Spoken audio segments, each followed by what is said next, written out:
इतना इसमें तेजस्विता आती है। इसका पहला प्रयोग है, दीवार है सफेद,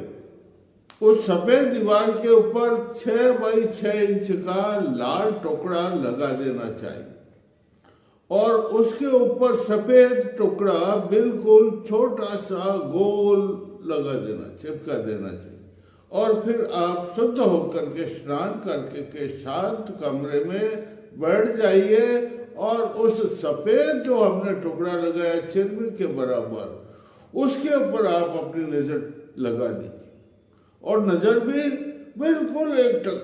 आपकी पलक झपड़ी नहीं चाहिए।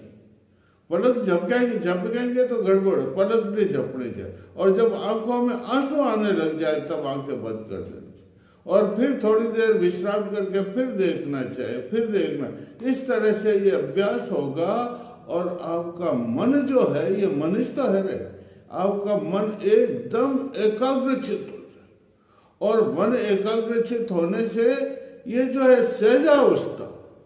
बिल्कुल अंतर्मन से जुड़ जाएगा और आपकी सहजावस्था प्राप्त हो जाएगी। और आप जब देखोगे आंखें बंद करके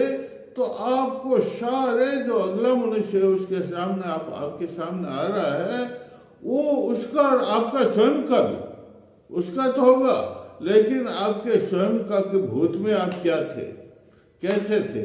कैसे कर्म किए, पाप कर्म किए, पुण्य कर्म किए, अब वो है भविष्य में आप कैसे कर्म करेंगे, उसका फल आपको कैसे भोगेंगे और वर्तमान में आप कैसे कर रहे हैं, ये सब ज्ञान उससे हो जाता है। वो जो आप टकटकी लगा करके देखते हैं तो पहले नीला क्या दिखाई देता, नीलिमा दिखाई देती इस बंदूक के अंदर, और फिर नीलिमा का लोप हो जाता है और उसके बाद में श्वेत बिल्कुल स्फटिक की तरह वो उसमें सब दिखाई देने लग जाता है। और फिर ध्यान करो आपके वो आदमी आ रहा है तो उसका और आपका स्वयं का भविष्य आपको ज्ञान हो